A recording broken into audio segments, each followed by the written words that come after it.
আজ রাতে নাহিদ ইসলামকে গ্রেফতার করে ডিবি পুলিশ ৮০০ কোটি টাকা ও ৫০ বস্তা সোনালংকার জব্দ করেছে। দর্শক, নাহিদ ইসলাম গ্রেপ্তার হওয়ার পর শাহবাগে লক্ষ লক্ষ শিক্ষার্থীরা এই মুহূর্তে রাজপথে নেমেছে। আজকে রাতে সম্পূর্ণ ঢাকা অচল করে দেয় তারা। এদিকে আজ এনসিপি নেতা নাহিদ ইসলামের বাসায় ডিবি পুলিশ অভিযান চালিয়েছে। লক্ষ লক্ষ টাকা এবং স্বর্ণালংকার সহ তাকে গ্রেপ্তার করেছে। এই নিয়ে এই মুহূর্তে শাহবাগ উত্তাল হয়ে সারা দেশেই ধ্বংসলীলা চলছে। মাত্র ২৬ বছর বয়সী সমাজবিজ্ঞানের ছাত্র নাহিদ ইসলাম যখন তৃপ্ত কণ্ঠে ঘোষণা করেছিলেন, এই সকল বিষয় যখন ঘটতেছিল তখন কিন্তু বিএনপির অনেক নেতা বলা শুরু করে দিয়েছে নাহিদের জীবন নাকি ঝুঁকির মধ্যে। ভাই, নাহিদের জীবন ৫ আগস্টের পরবর্তী সময় থেকে ঝুঁকির মধ্যে। এই নাহিদ ইসলামকে সাধারণ জনগণ জায়গা মতো পেলে এমনিতেই মেরে ঝুলিয়ে দিবে। এই টোকাই নাহিদ ইসলাম না, খালি নাহিদ ইসলামের আশেপাশে মলম হাসনাত, সার্ভিস আলম, আরো যতগুলো আছে এরকম টোকাই সমন্বয়, সকলকে ফাঁসির দড়িতে ঝুলতে হবে। টপ ২০-৩০ জন তো 100% ঝুলতে হবে। টানা ১.৫ বছর বঙ্গভবনের বিশাল প্রাসাদে তিনি ছিলেন এক প্রকার প্রাসাদবন্দী। তাকে সরানোর জন্য হয়েছে একের পর এক চক্রান্ত। কিন্তু কার ইশারায় চলছিল এই খেলা? কেন প্রধান উপদেষ্টা ১৪ বার বিদেশ গিয়েও একবারও দেখা করেননি রাষ্ট্রপতির সাথে? মানবতা বিরোধী অপরাধ মামলায় শেখ হাসিনার মৃত্যুদণ্ড রায় বাতিল করেছেন হাইকোর্ট। সকালে এসব মামলা বাতিল করে উচ্চ আদালত। চারদিকেই বাংলাদেশের রাজনীতির মধ্যে উত্তাল পরিস্থিতি। আজকে নাহিদ ইসলাম কঠিনভাবে বিপদের মুখে পড়েছে ডিবি পুলিশের অভিযানে। দর্শক শ্রোতা, গত কিছুদিন যাবৎ দেশের মধ্যে অস্থিতিশীল পরিবেশ চলছে। অসংখ্য নেতাকর্মীদের বাসায় লক্ষ লক্ষ টাকা উদ্ধার করা হয় এবং অসংখ্য এনসিপি নেতা সমন্বয়ক তারা আটক হয়েছে টাকা সহ। আজকে নাহিদ ইসলাম বিপদে পড়ে এবং দেশের প্রত্যেকটা শিক্ষার্থী আবারও রাজপথে নেমেছে এবং শাহবাগ এক প্রকার অচল করে দিয়েছে। আপনারা দেখতে পারবেন এই মুহূর্তে নাহিদ ইসলামের অবস্থা এবং দেশের রাজনীতির মধ্যে রাষ্ট্রপতিকে নিয়ে, অন্যদিকে ডক্টর ইউনূসের বিষয়ে রাজনীতির সকল আপডেট নিউজ এই একটি ভিডিওতে দেখতে পারবেন। আসুন আমরা কথা বাড়াচ্ছি না, আমরা সরাসরি ভিডিওর মূল আলোচনায় চলে যাচ্ছি। এবারে সংসদে বিরোধী দলীয় নেতা ও বিরোধী দলীয় চিফ হুইপ হয়েছেন যথাক্রমে জামায়াতের আমির ডক্টর শফিকুর রহমান এবং এনসিপির আহ্বায়ক নাহিদ ইসলাম।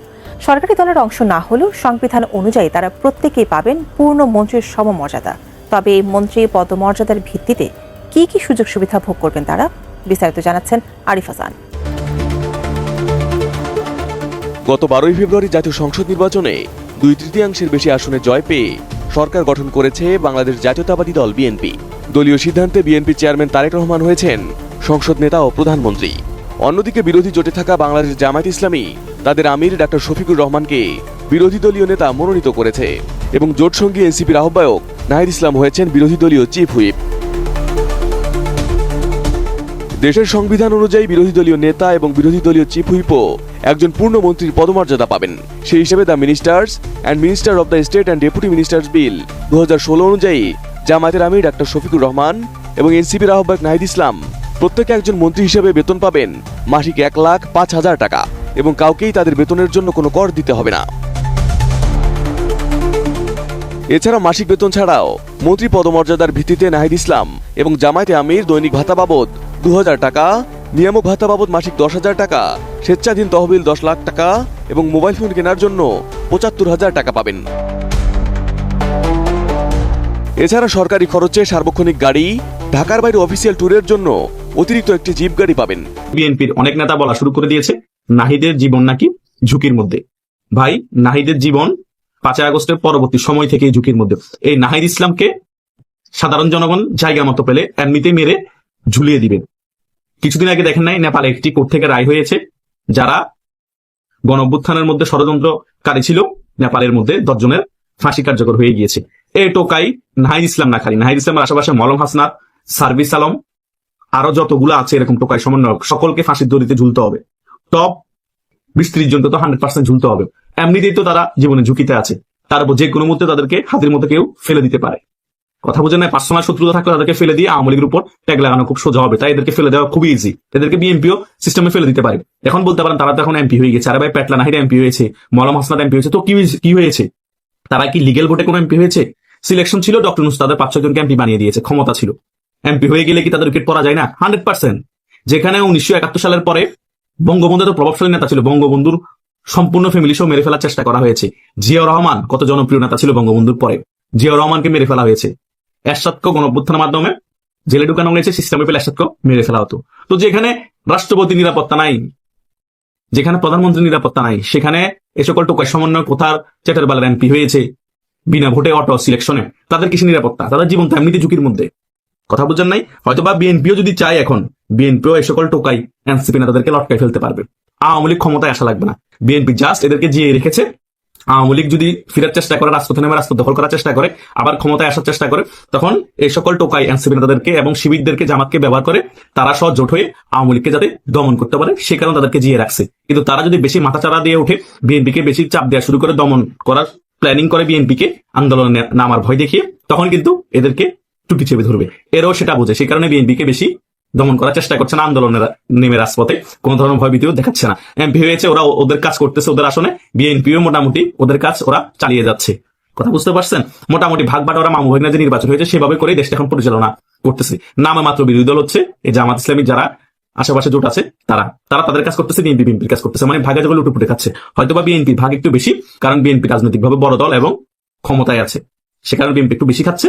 এই সকল টোকা এনসিপি, জামাত শিবির, জামাত ইসলাম, অন্য জোটগুলা কম খাচ্ছে। মানে অ্যান্টি আওয়ামী লীগ যারা আছে তারা মোটামুটি সরকার ক্ষমতায় না থাকলো তারা ক্ষমতায় উপভোগ করতেছে, কারণ তারা যে কোনো সময় যে কোনো কিছু করতে পারছে। শুধু আওয়ামী লীগের সমর্থক যারা আছে, যারা আওয়ামী লীগকে সমর্থন করে, তারাই শুধু কষ্টে আছে, তারাই ঘরবাড়ি ছাড়া, তারাই মামলা হামলার ভয়ে আছে। আর বাংলাদেশে কেউ মামলা হামলার ভয়ে নাই, কেউ ঘরবাড়ি ছাড়া নাই। কিন্তু আওয়ামী লীগের জনসমর্থন তো হিউজ, প্রায় 50% মতো। এই 50% লোক বাংলাদেশে কষ্টে আছে, ঘরবাড়ি ছাড়াই রোজার মাসও কষ্ট করছে, অনেকে নিরীহ কর্মী জেলের ভিতর আছে। আর 50% মানুষ মজাটা আছে, দেশের টাকা লুটপাট করছে, বেফাস কথাবার্তা বলছে, চাঁদাবাজি করছে, দেশের টাকা লুটপাট করে বিদেশে পাচার করছে। আর 5 আগস্ট পরবর্তী সময় ডক্টর সরকারের আমলও যারা ক্ষমতায় ছিল তারা তো হাজার হাজার কোটি টাকা অলরেডি পাচার করে দিয়েছেও।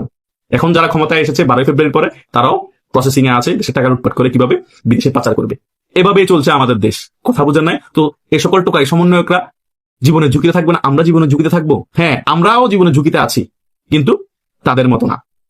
তারা যে কোনো মুহূর্তে পড়ে যেতে পারে, কারণ তাদের শত্রুতা যে কোনো কারোর সাথে হলে তারা ফেলে দিয়ে আওয়ামী লীগের ট্যাগ লাগিয়ে দিতে পারে, খুব ইজি হিসাব। বিএনপিও পারবে, তাদেরকে ফাঁসিতে ঝুলিয়ে দিতে পারবে বিএনপি চাইলে। তার মানে তাদেরকে ঝুলিয়ে দেওয়ার অনেকগুলো ইস্যু আছে, চাইলেই পারা যায়। কিন্তু বিএনপিও হাত বাঁধা, তাদেরকে প্রয়োজন আছে আওয়ামী লীগের আন্দোলন দমানোর জন্য। সে কারণে বিএনপিও তাদের সাথে উপর দিয়ে খেলা থাকলেও ভিতরে তাল মিলে যাচ্ছে, ভিতরগতভাবে তাদেরকে নাড়ানাড়ি করছে না। এটাই হচ্ছে সত্য কথা। কিন্তু তাদেরকে উইকেট ফেলে না দিলেও বাংলাদেশের সাধারণ জনগণ তাদেরকে গণধোলাই দিতে খুবই ইচ্ছুক। যেখানে পাবে সেখানে সুবিধা মতো গণধোলাই দিবে। 5 আগস্টের পরবর্তী সময় তারা যে সকল কর্মকাণ্ড করেছে, জনগণ অনেক বেশি তাদের উপর খেপা। 12 ফেব্রুয়ারি কিন্তু তার প্রমাণ আমরা হালকা পেয়েছিলাম, হালকা ঝলক দেখিয়েছিল সাধারণ জনগণ। যখন আক্তার ঘর বাড়িতে হামলা করেছে, হান্নান মাসুদের সাধারণ অনেক কর্মীকে কুপিয়ে ঘর বাড়ি আক্রমণ করে জখম করে ফেলেছে, এই সার্ভিস আলমকে গণধোলাই দেওয়ার জন্য জনগণ খুঁজতেছিল, তখন আমরা বুঝতে পেরেছি জনগণের ক্ষোভ কিরকম। তারা যদি সত্যি এত জনপ্রিয় হতো, তাহলে সাধারণ জনগণ তাদেরকে এত আক্রমণ করলো কেন, তাদেরকে এত খোঁজ নিল কেন মারার জন্য? আর পেটলা দাহিত্য কোনো প্রচারণা করা ছাড়াই ঘরের ভিতর বসে সিলেকশনে এমপি বানিয়ে দিয়েছে ডক্টর ইউনূস। কারণ সে ঘর থেকে বাইরে প্রচারণা করতে গেলে সিস্টেম মতো জনগণ কেলাবে। ওই যে আসনে নির্বাচন করছে সেই আসনে বিএনপি অনেক জনপ্রিয় প্রার্থী, সে ভোটে জয়লাভ করার পর বিএনপি বলে দিতে হয়েছে, বাধ্য হয়েছে। তখন ডক্টর ইউনূস এই জামাত এবং এনসিপি ওদেরকে উস্কাই দিত যে তোমরা রাজপথে নামো, তখন আবার নির্বাচন বানচাল হয়ে যেত। সেই কারণে জামাতের আমির নাহিদ ইসলাম, আক্তার হোসেন, এরকম প্রায় 30 থেকে 40টা আসন জামাত ইসলাম জোট হেরে যাওয়ার পরও বাধ্য হয়েছে বিএনপি তাদেরকে জিতিয়ে দিতে, বলে দিয়েছে তাদের প্রার্থীদেরকে। কিচ্ছু করার নাই, এগুলো অনিয়ারে বিএনপির অনেক নেত্রী বলছে, বিএনপি অনেক নেতাও বলেছে। এবার জামাত নিয়ন্ত্রিত বিভিন্ন প্রতিষ্ঠানের দিকে কুনজর দিয়েছে সম্ভাব্য ফ্যাসিস্ট হতে যাওয়া, বিতর্কিত নির্বাচনের মাধ্যমে ক্ষমতায় আসা বিএনপি সরকার। দর্শক, আমরা আলামত দেখতে পাচ্ছি জামাতের জন্য এখানে জরুরি করণীয় আছে, যা করার এখনই করতে হবে, সময় ফুরিয়ে গেলে কাজ হবে না। দর্শক, বিএনপি আগাগোড়া একটা ফেসিবাদী চিন্তার দল, তাদের মধ্যে কোনো গণতান্ত্রিক চেতনা নেই। বিএনপি হিস্ট্রিক্যালি একটা ভোট চোর দল, সুষ্ঠু নির্বাচনে তারা বিশ্বাস করে না, ভোট চুরি এটা বিএনপির রক্তে। বিএনপি একটা কিংস পার্টি, তাদের জন্ম হয়েছে কিংস পার্টি হিসেবে এবং এবার ক্ষমতায় এসেছে কিংস পার্টি হিসেবে। এবার কিন্তু ইউনূসের কিংস পার্টি ছিল বিএনপি, খলিলুর রহমানকে পররাষ্ট্রমন্ত্রী করার মাধ্যমে এটা স্পষ্ট হয়েছে। দর্শক, এই বিএনপির মধ্যে যে কতটা ফেসিবাদী মানসিকতা দেখবেন আস্তে আস্তে। অলরেডি দেখেছেন যে তারা নির্বাচন চায় না, তারা নির্বাচন উঠিয়ে দিতে চায়, যার ফলে সিটি কর্পোরেশন নির্বাচনগুলোতে সম্ভাব্য পরাজয় টের পেয়ে তারা প্রশাসক নিয়োগ করেছে। ভোটের মাধ্যমে তার মেয়র হতে পারবে না, বিনা ভোটে মেয়রের স্বাদ দিতে চায় বিএনপির বঞ্চিত নেতাদের, এই জন্যই প্রশাসক নিয়োগ, যেটা নজিরবিহীন অগণতান্ত্রিক আচরণ। শুধু এটা না, বিএনপি যদি 5 বছরের কাছাকাছি টিকতে পারে, শেষের দিকে এসে ঠিক 2006 সালের মতো অঘটন ঘটাবে, যার ফলে কোনো একটা গণঅভ্যুত্থান কিংবা 111 টাইপের কোনো একটা কিছু অনিবার্য হয়ে পড়বে। বিএনপি দেশ চালাতে পারবে না। এদের রক্তে হচ্ছে ফেসিজম, রক্তে হচ্ছে অগণতান্ত্রিক আচরণ। তো দর্শক, এই বিএনপি এখন এটা আগেই ঘোষণা দিয়েছিল, ক্ষমতা এসেই জামাত নিয়ন্ত্রিত বিভিন্ন প্রতিষ্ঠানের দিকে কুনজর দিচ্ছে। যেমন ইবনে সিনা, ইসলামী ব্যাংক হসপিটাল, ইসলামী ব্যাংক ট্রাস্ট, আরো বিভিন্ন শিক্ষা প্রতিষ্ঠান আছে, এগুলো বিএনপি দখল করতে চাইবে এবং অলরেডি কিছুটা শুরু করেছে। কিন্তু জামাতকে এই বিষয়ে এখন থেকে জিরো টলারেন্স হতে হবে। জামাতের কোনো প্রতিষ্ঠান, জামাত নিয়ন্ত্রিত জামাতপন্থীদের কোনো প্রতিষ্ঠানে অবৈধভাবে হাত দেওয়া হলে সে হাত পুড়ে যাবে, সে হাত ভেঙে দেওয়া হবে। তাতে যে ফেসিবাদী সরকার হোক না কেন, যে সরকারই হোক না কেন, ওই হাত চুরমার করে ফেলা হবে, এই সুযোগ দেওয়া হবে না। ইসলামী ব্যাংকের উপর অবৈধভাবে আওয়ামী স্টাইলে ডিজিএফআই এর মাধ্যমে যদি কেউ দখল করাতে আসে, হাত ভেঙে ফেলতে হবে। জামাতকে এই বিষয়ে ক্লিয়ার জানিয়ে দিতে হবে, হরতাল অবরোধ করে দেশ অচল করে দেওয়া হবে। নইলে জামাত এই হুমকি না দিলে জামাত তাদের প্রতিষ্ঠান রক্ষা করতে পারবে না। আওয়ামী লীগ কিন্তু ইসলামী ব্যাংক দখল করেছিল, ইসলামী ব্যাংক ট্রাস্ট দখল করেছিল, বিভিন্ন বিশ্ববিদ্যালয় দখল করেছিল, কিন্তু ইবনে সিনা কিন্তু হাত দিতে পারেনি। কিন্তু এই বিএনপি এক ধাপ এগিয়ে ইবনে সিনাও হাত দিতে চায়। আজকে বাংলাদেশ রক্ষা পেলে, গণতন্ত্র রক্ষা পেলে, জনগণের সরকার আসলে এই সংবিধানকে ছুঁড়ে ফেলে দেওয়া হবে। কারণ এই সংবিধান হলো আওয়ামী লীগের একটি ইশতেহার। এই সংবিধান কোনো সংবিধান নয়। সম্প্রতি বেগম খালেদা জিয়ার ৭২-এর সংবিধান সম্পর্কে দেওয়া এই বক্তব্যটি নতুন করে ভাইরাল হয়েছে। অনেকে মনে করেন ৭২-এর সংবিধান একটা কুফরি সংবিধান। এই সংবিধান ভারত জোর করে চাপিয়ে দিয়েছিল। এই সংবিধান মুজিব তৈরি করছিল তার ক্ষমতাকে চিরস্থায়ী করতে। বাংলাদেশের জনগণ অন্য দেশের চাপিয়ে দেওয়া সংবিধান ছুড়ে ফেলে দিয়েছিল ২৪-এর ৫ই আগস্ট। এরপর নতুন সরকার এসে ৭২-এর সংবিধান সংস্কার করবে সেই মর্মে গণভোট অনুষ্ঠিত হবার পরেও নবনির্বাচিত বিএনপি সরকার গণভোটকে অগ্রাহ্য করছে। এর মধ্যে মাটিতে মিশে গেছে কোটি কোটি মানুষের স্বপ্ন, মাটিতে মিশে গেছে বেগম খালেদা জিয়ার স্বপ্ন। কারণ তিনি মনে করতেন জনগণের সরকার আসলে এই সংবিধানকে ছুঁড়ে ফেলে দেওয়া হবে। এরপরে প্রশ্ন উঠতে শুরু করেছে, তবে জনগণের সরকার তাহলে এখনো আসেনি? আজ যদি বেগম জিয়া বেঁচে থাকতেন তাহলে কি তিনি তারেক রহমানের এই সিদ্ধান্ত মেনে নিতে পারতেন? কখনোই না। খালেদা জিয়ার মৃত্যু যদি ইমানি মৃত্যু হয়, ফেরেশতারা যদি খালেদা জিয়াকে তারেক রহমানের গণভোটকে অগ্রাহ্য করা ৭২-এর সংবিধানে বহাল রাখার খবর দেন, তাহলে অবশ্যই তিনি কষ্ট পাবেন। অনেকে মনে করছেন তারেক রহমান গণভোটকে অগ্রাহ্য করে আওয়ামী স্টাইলে ক্ষমতা পরিচালনা করতে চান। এমনটি হলে খুব শীঘ্রই দেশ অস্থিতিশীল হয়ে পড়বে, কেঁপে উঠবে তারেক রহমানের ক্ষমতার মাসনদ। এবারের গণভোট কোনো আনুষ্ঠানিকতা ছিল না, এটি ছিল জনগণের সরাসরি রায়। নির্বাচন কমিশনের তথ্য অনুযায়ী গণভোটে হ্যাঁ ভোট পড়েছে ৪,৮২,০০,০০০-এর বেশি, না ভোট পেয়েছে ২,২০,০০,০০০-এর কিছু বেশি, অর্থাৎ হ্যাঁ পেয়েছে দ্বিগুণেরও বেশি ভোট। এত বড় ব্যবধান কাকতালীয় নয়, এটি একটি স্পষ্ট রাজনৈতিক ও সাংবিধানিক নির্দেশনা। জনগণ বলেছে সংবিধান সংস্কার চাই, জনগণ বলেছে জুলাই জাতীয় সনদ বাস্তবায়ন করতে হবে। প্রজাতন্ত্রের সকল ক্ষমতার মালিক জনগণ। এই জনগণই জুলাই সনদের পক্ষে রায় দিয়েছে। জুলাই গণ অভ্যুত্থানের পর নতুন রাজনৈতিক বাস্তবতা তৈরি হয়েছিল। প্রশ্ন ছিল একটাই, এই বাস্তবতাকে কিভাবে সাংবিধানিক কাঠামোর ভেতরে স্থায়ী করা যায়? দুঃখজনকভাবে আমরা দেখছি সংবিধান নিয়ে ঐক্যমত্য নাই, বাড়ছে বিভাজন। বিএনপি সংবিধানকে দেখছে নিজেদের স্বার্থের আয়নায়। ফলে সংবিধান রাষ্ট্রের সামাজিক চুক্তি না হয়ে দলীয় ব্যাখ্যার বস্তুতে পরিণত হয়েছে। এটাই আমাদের দীর্ঘদিনের রোগ। রাষ্ট্রবিজ্ঞানী অ্যালবার্ট ভেন ডাইসি বলেছিলেন, সংবিধান টিকে থাকে ঐক্যমতের ওপর, কৌশলের ওপর নয়। অথচ বিএনপি সরকার তার উল্টো পথে হাঁটছে। বিএনপি শুরু থেকে ১৯৭২ সালে সংবিধানই থাকার কথা বলেছে। ১৯৭২ সালে সংবিধান একাধিকবার বিকৃত হয়েছে। চতুর্থ সংশোধনী তা ধ্বংস করেছে। পরবর্তী সামরিক ও আধা সামরিক শাসন তা আরও দুর্বল করেছে। আজ সেই সংবিধান আর আগের মতো নেই, তাকে পবিত্র গ্রন্থ বানানোর সুযোগও নেই। গণভোটের আগে ও পরে বিএনপি একাধিকভাবে আলোচনাকে জটিল করেছে। কখনো বলেছে সংস্কারের আগে আইন হবে, কখনো বলেছে গণভোটের কাঠামো প্রশ্নবিদ্ধ। ফলে মূল প্রশ্ন আড়ালে গেছে। জনগণ কি চায় এই প্রশ্ন। জাতীয় ঐক্যমত্য কমিশনের উদ্দেশ্য ছিল একটি, ক্ষমতা কাঠামো সংস্কার নিয়ে ন্যূনতম ঐক্যমত্য তৈরি করা। কিন্তু বিএনপির গড়িমসির কারণে সেটি সম্ভব হচ্ছে না। এখন অনেকে বলেছেন বাস্তবায়ন কাঠামো ছাড়া সংস্কার কাগজেই থেকে যায়। গণভোট ও নির্বাচন শেষ হওয়ার পর পরিস্থিতি আরও স্পষ্ট হওয়ার কথা ছিল, কিন্তু বাস্তবে হয়েছে উল্টো। সংবিধান সংস্কার পরিষদের সদস্য হিসাবে শপথ না নিয়ে বিএনপি একটি প্রতীকী কিন্তু গুরুতর বার্তা দিয়েছে। এটি কেবল একটি শপথের প্রশ্ন নয়, এটি গণভোটের রায় না মানার প্রশ্ন।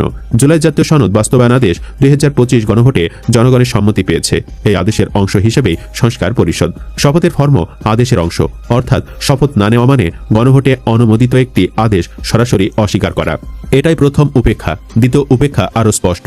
নির্বাচনের আগে বিএনপির চেয়ারম্যান তারেক রহমান স্পষ্টভাবে হ্যাঁ ভোট দেওয়ার আহ্বান জানিয়েছিলেন। এটি ছিল একটি নির্বাচনী প্রতিশ্রুতি, ফ্যামিলি কার্ড, কৃষক কার্ডের মতোই। আজ শপথ না নেওয়ার মাধ্যমে কার্যত না জয়ী হলে যে পরিস্থিতি হতো সেই পরিস্থিতি তৈরি করা হচ্ছে। এটি দ্বৈত মানদণ্ড। এটি তারেক রহমানের চরম বিশ্বাস বিশ্বাসঘাতকতার প্রমাণ। গণভোটের উদ্দেশ্য ছিল জনগণকে দ্রুত আপনারা তো দেখলেন এখানে কি কথা হচ্ছে, অনেকেই কিন্তু অনেক কথা বলতেছে, অনেকে আলোচনা করতেছে, অনেকে সমালোচনা করতেছে দেশের বিভিন্ন অবস্থা এবং পরিস্থিতি নিয়ে। বিশেষ করে এখানে আমরা দেখতে পাচ্ছি যে দেশের রাজনীতির প্রেক্ষাপট নিয়ে কথা হয় এবং নাহিদ ইসলামের বিষয় নিয়ে কথা হয়, অন্যদিকে জামাতে আমিরের বিষয় নিয়েও কথা হয়। গাইজ, এই বিষয়গুলো দেখে এবং দেশের রাজনীতির প্রেক্ষাপটগুলো নিয়ে আপনাদের মন্তব্য কি? আপনাদের গুরুত্বপূর্ণ মন্তব্যটা অবশ্যই আপনারা আমাদের কমেন্ট বক্সে লিখে যাবেন। আর হ্যাঁ, তখন আপনাদেরকে আমরা যা কিছু দেখিয়েছি সব কিছু আমরা সোশ্যাল মিডিয়া থেকে সংগ্রহ করেছি। এখানে আমাদের নিজস্ব কোনো মন্তব্য নেই বা আমাদের নিজস্ব কোনো সিদ্ধান্ত নেই। সর্বশেষ আপনাদের কাছে আমাদের রিকোয়েস্ট থাকবে, আপনারা আমাদের চ্যানেলে নতুন সবাই থাকলে চ্যানেলটি সাবস্ক্রাইব করবেন এবং পাশে থাকা বেল বাটনটি বাজাবেন যাতে করে নেক্সট ভিডিওটা সবার আগে আপনাদের কাছে পৌঁছে যায়। ধন্যবাদ।